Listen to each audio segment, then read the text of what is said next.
అడవి నుంచి నది తీరానికి మారింది. శాంత ఒక అద్భుతమైన పడవను సిద్ధం చేసింది. దాన్ని రంగురంగుల పూలతో అలంకరించి ఉంచేవారు.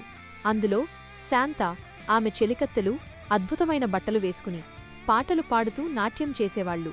అడవిలో ఎండిపోయిన ఆకులు తిని తండ్రి భయం కింద బతికే ఋష్యశృంగుడికి శాంత చూపించే ఆ రంగుల ప్రపంచం స్వర్గంలా అనిపించింది.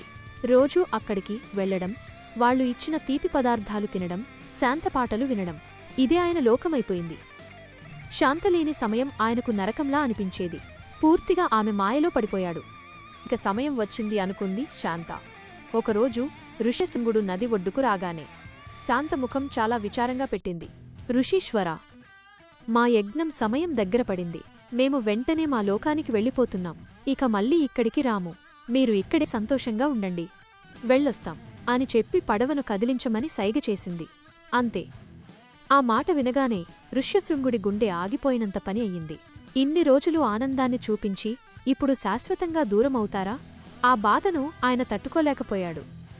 నాన్న చెప్పిన రాక్షసి అన్న మాటలు, భయమన్నీ మర్చిపోయాడు.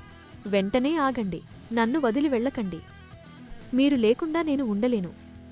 నేను కూడా మీతో వస్తాను అని అరిచాడు. ఒక్క ఉదుటున ఆ పడవలోకి దూకేశాడు. ఆయన పడవ ఎక్కగానే శాంత కళ్లలో ఆనందబాష్పాలు వచ్చాయి. తన ప్రజలను కాపాడే దేవుడు తన పడవలో ఉన్నాడు. తన సాహసం ఫలించింది. మరి ఆడపిల్ల వాసన ఎరగని ఆ ఋషి అంగదేశంలో అడుగుపెట్టగానే ఏం జరిగింది? ఆయన కాలు మోపగానే ఆకాశం ఎలా స్పందించింది? ఇన్నాళ్లుగా ఎండిపోయిన నేల తడిసిందా లేదా? ఆ గూస్ బంప్స్ మూమెంట్స్ తెలియాలంటే నెక్స్ట్ ఎపిసోడ్ కోసం వెయిట్ చేయండి. జై శ్రీరామ్.